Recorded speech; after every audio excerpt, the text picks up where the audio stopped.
What is up, fellow vapors? Welcome back to the Man Cave and Man Cave Vapes. Coming at you guys tonight. Wanted to go over a couple mechanical mod clones. Yes, I said clones. We'll get to that in a minute. Clones versus the real thing. Right off the get-go, guys. Again, I'm not a paid professional reviewer. What you're going to see here is my opinions only. Just out there to help you guys out. Giving my raw, real opinion, my likes, dislikes on whatever I'm reviewing. So right off the get-go, guys, I'm going to start with mechanicals and mechanicals in general. Mechanical mods are normally a stainless steel made device with a bottom firing pin and a top connection. What are you going to get out of that is 3.7 volts. Your 18650s, your 18350s, 18500s, any of those batteries, regardless of the milliamp hours, which is how long they were going to last, is going to fire at 3.7 volts. So if you guys are new to the mechanical realm and you see people, such as this, blowing these big massive clouds, stuff like that, and you guys think you're going to be able to attach your tanks and stuff onto this device and that's the performance you're going to get out of it.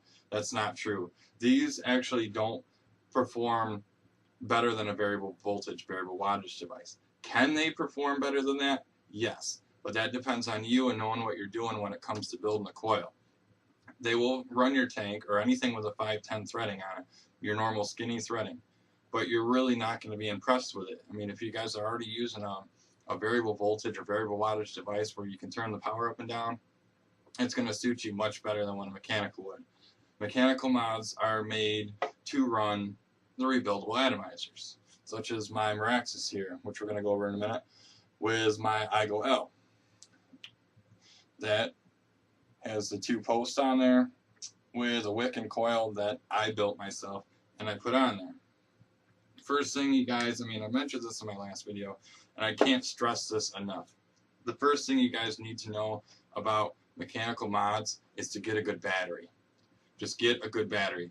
There's $30 batteries or $15 batteries. The higher the amp limit you go on your battery, such as my green Sonys that I have, which we're also going to be having down at Queen City Vapor here real soon, they have a 30 amp limit on it. Does that help you in safety? Yes, a whole bunch. Does it fully protect you? No, not at all. It doesn't fully protect you from anything. What's fully going to protect you guys is knowing what you're doing when it comes to wrapping and building the coil. Do some research. Look around on YouTube. There's a lot of descriptive videos here, guys. People have really nice close-up cameras to show you exactly what to do and what not to do. I'm just trying to throw you guys a little helpful hints and just warn you guys to please know what you're doing before you get into doing mechanicals. Get yourself a good battery. Do a little research on, how to wrap a coil, what shouldn't be touching where, and so on and so forth. We also sell the safety fuses down at the store. Guys, if you buy a mechanical mod and you're new to doing it, leave the fuse in there.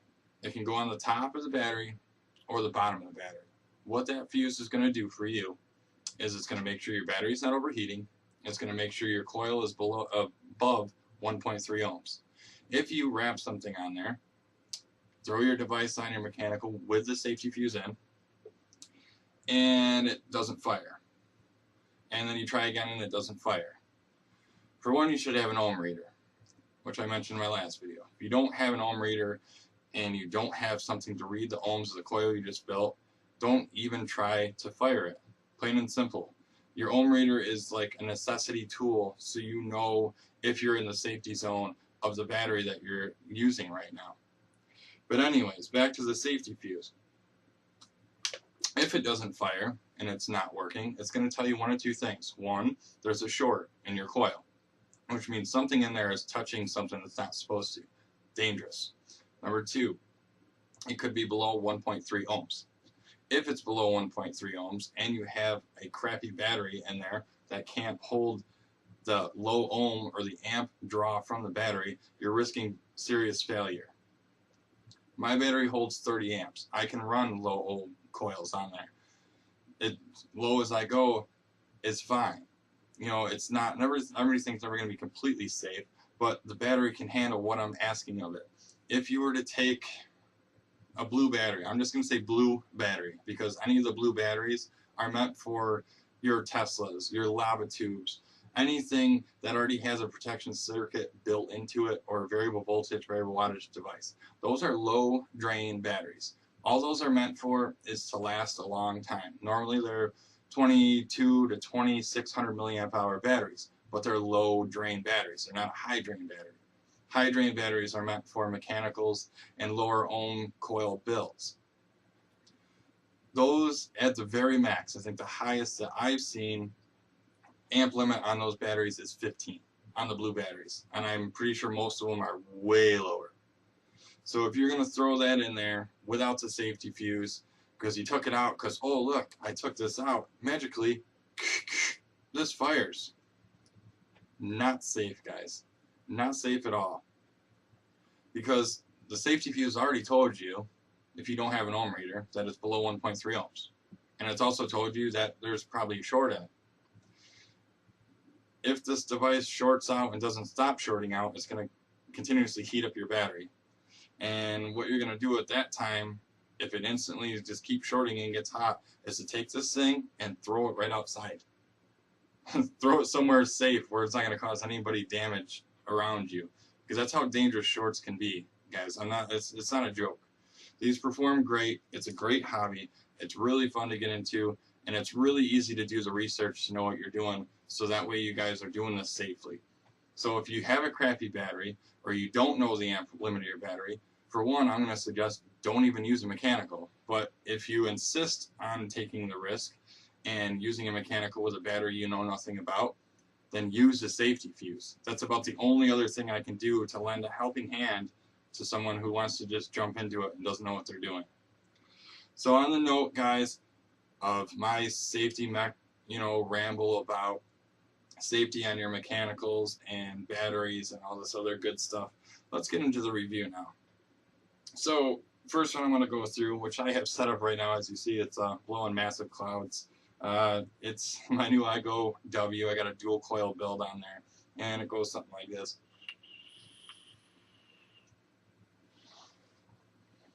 Massive clouds, not an all-day vape, strictly just a toy. Just trying to put some crazy builds on here and get big clouds and get flavor and all that other jazz. But my normal all-day vape is still the iGo W or the iGo L, which is just a normal, micro coil on there. Provides great flavor, good vapor. That's the way I all-day vape, but I wanted a toy. So here's the Chi-Yu clone. Chi-Yu clone. It's all stainless steel. Starts from about here down, and it's got 3 tubes with it. It's got your big tube here that goes to about there where that seam is. It's got a medium tube, and it comes with another extension tube.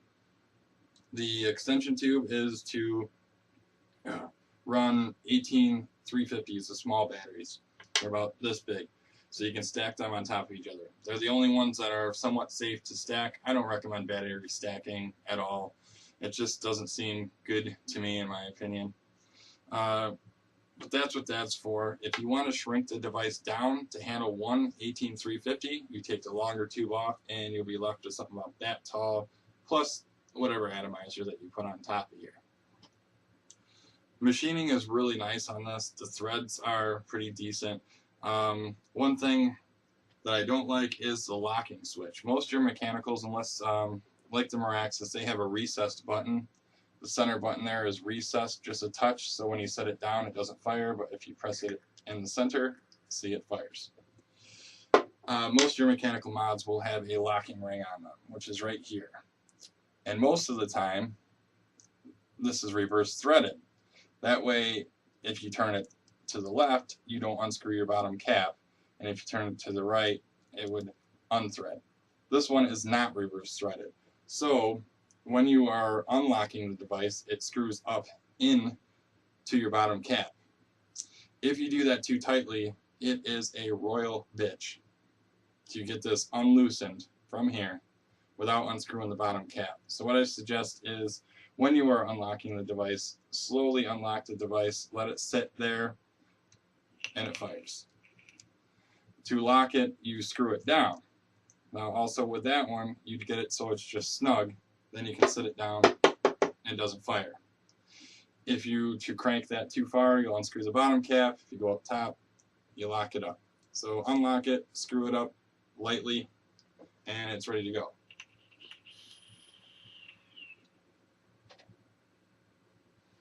This thing is just insane. That's not something I could vape on all the time. It just cranks out the clouds. So that's what you're going to get with the Chi-Yu. Another dislike about this. Being a clone. Okay? This is a clone. It's not the real deal. But they really tried hard to make it look like the real deal. They copied the logo. They copied the bottom.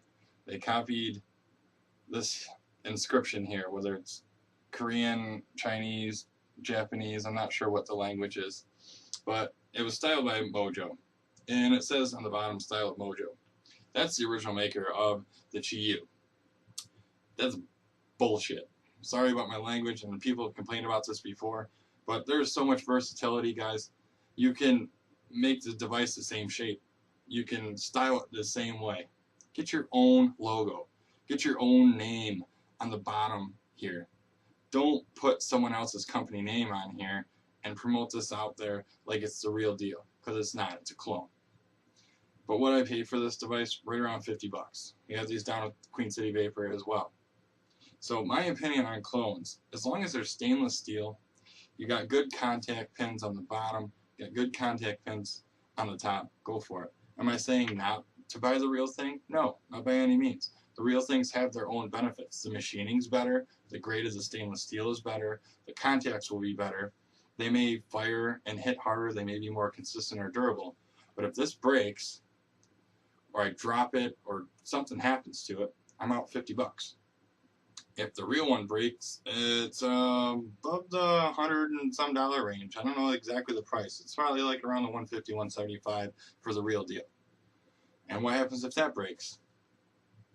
There's no manufacturer's warranty on the mods. The moraxus, which we're going to go through here in a minute, the price point on the real moraxus, $200 to $250. That's a lot. It's a lot of change for a mechanical mod.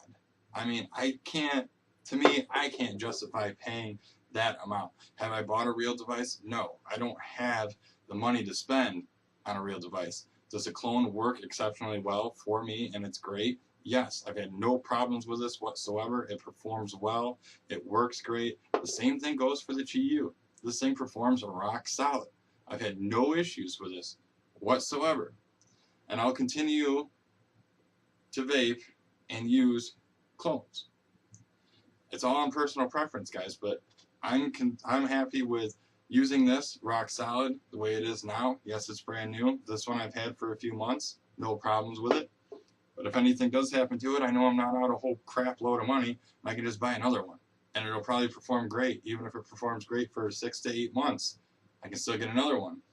I mean, I can get 4 or 5 of the clone version before I get to the price point of the real one that can only break once. And I'm screwed.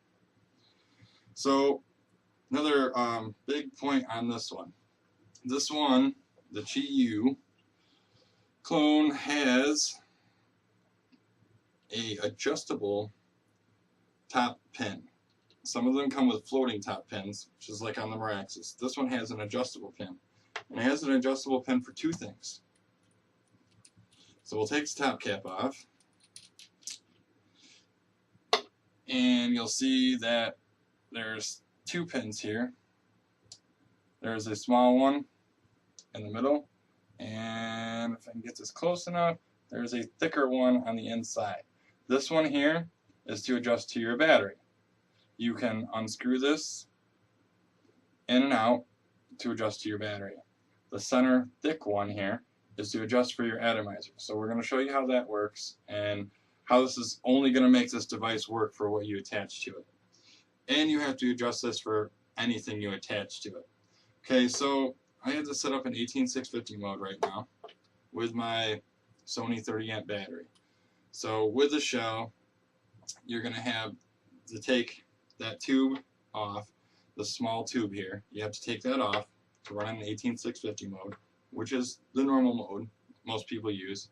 So we slide the battery down in there, And what we're going to do is tighten this all the way back down to get it to where it comes out of the box. So I'm going to screw this on here. And this is what you're going to get. Battery rattle. You don't want that. Will it fire if it pushes up far enough? Yeah, but it's not a good contact. You don't want that.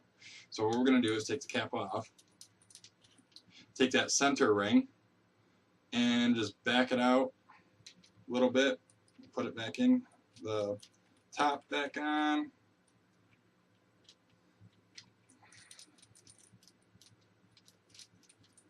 and tighten her down, and no more battery rattle. Okay, so that's step number 1. Step number 2 is threading this atomizer on here.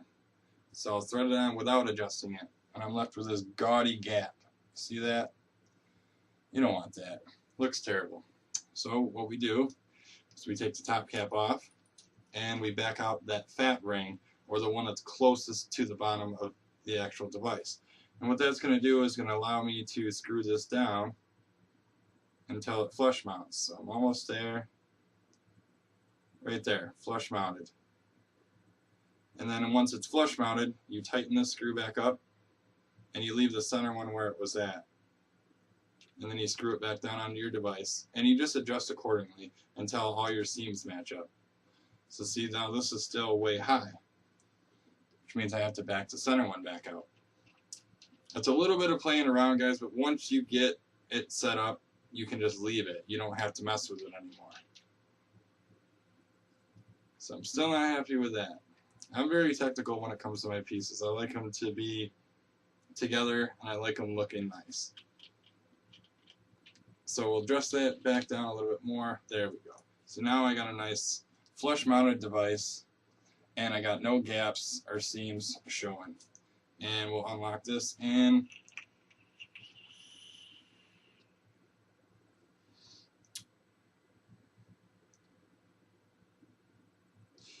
it fires away. GU is right around 50 bucks, right around that area. Down at Queen City Vapor, if you guys are from around here and want to pick it up, or if you're anywhere else, I'm sure you guys can find, you know, lots of vendors have these. They're all made pretty much the same way. They're all copied, which I give a big thumbs down to. But performance-wise, machining-wise, it's great. It looks nice. It works well with my iGo W. The thing hits hard. I mean, it has great contacts on it. It's got copper contacts on the top, or brass contacts, I believe, in there on the top and the bottom. It fires amazing. I've had no problems with the bottom pin. My only dislikes, besides, like I said, the copying aspect of it being a clone, there was a lot of other options out there. You could have done something better with that. And the bottom pin, or the bottom locking mechanism, because if it gets stuck on there, it's a royal pain in the ass, which I just did it, to unlock that bottom part, to get it to lock back out, or if you push down on it too much, you unscrew the bottom cap. So that's all I got, guys, for the Chi-Yu. It's my newest mech mod. I like it. It was a great addition to my collection. Now we're going to move on to the moraxus. Moraxus mod is kind of a love it or hate it thing, I guess. I got this because I wanted something different. I didn't want something that looked like everything else, and this definitely does not look like everything else. This is what you're looking at here. This is the moraxus. You got stainless steel and brass coated stainless steel for your rings, and you got these gnarly teeth styled mechanical looking stuff. I love it. I think it looks cool as hell. That's why I bought this one, because it was different. Solid stainless steel, heavy. Probably weighs about 2 pounds with my battery and the atomizer attached to it. I really like the recess button. I can set this thing down wherever I want. The only way it fires is if you actually press inside of here. It's got a nice throw on it.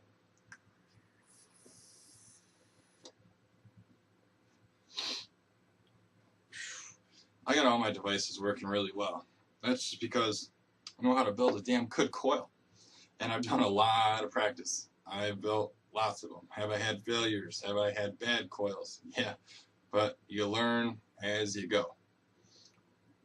So with a moraxus, it's like I said, it's all stainless steel. It is brass coated and polished stainless steel. Mine is not as shiny as it used to be. I should probably clean it, but I'm just too damn lazy to do so. So it's going to be kind of a dull finish like look. This one is telescoping. It has two removable rings, the brass ring on the top, brass coated ring on the bottom. Those can be removed, and this will shrink all the way down to your 18350 mode. It'll be about this big if you guys wanted something a little smaller. I run all my devices in 18650 mode, which is a battery like this. That's pretty much what everybody runs in the mechanical mods. This one performs great. It looks really cool. If you guys are looking for something that's got a different look to it, you want something that looks like pretty much anybody else has, unless they have a moraxus, because there's really not a lot of them out there that looks like this. And I got it set up with my IGOL that I've had for quite a while with a single microcoil on it and a cotton wick. It performs awesome. This is my all-day vape. This is what I take with me everywhere. Provides a flavor, provides a great vape. This one is in the $70 price range at Queen City Vapor as well. That's where I picked this up at. So if you guys are interested in this, that's down there as well. Like I said, the biggest thing, guys, with mechanical mods, they're only going to work as good as the coil you put on them. The device has a little bit of points here and there. If, you know, it's got great contacts or maybe a magnetic pin, there are little factors that make it work. But really what's going to make it work is you and the coil you build on the atomizer that you put on there. And you need to know what you're doing. If you don't know what you're doing, you're going to have a really bad experience and you're not going to like it. I mean, if you have a short in the coil or a hot spot in the coil, it provides a really, really crappy vape. It's a really tinny, burny, gross feeling. It's not good. It happens from time to time, but I mean, on that thing, when you're pulsing your coils out, such as that, you should have it glowing from the inside out. And the biggest thing is, you should not have anything glowing in there if you have juice on it. If there's juice on it, you should just get your nice vapor production, and that's it. I know this video is running a little bit long because I threw the safety back in there along with the reviews and so on and so forth. But to me, it's really important, guys. I know you're looking for better performance, and I know you're looking to get clouds and stuff like that. But that's really not why we vape, guys. We vape to quit smoking. And we're not smoking, we're vaping. But if you want to get into the hobby, it just makes me feel a little bit better to get my 2 cents out there. Then I know that, you know, maybe something I said got through to you. Maybe you're neglecting the safety fuse now, and you're going to be like, wow, he told me that I should probably put this back in there and get an ohm reader. If I make a change to one person in that aspect, that makes me feel good. So on that note, guys, I'm going to leave you on that. Thanks again for checking out Man Cave Vapes. Hopefully we'll see you again soon. Appreciate it. You guys subscribe to the channel. The more subscribers I get, the better I feel about it. So hopefully we can keep doing this thing, guys. We'll see you again.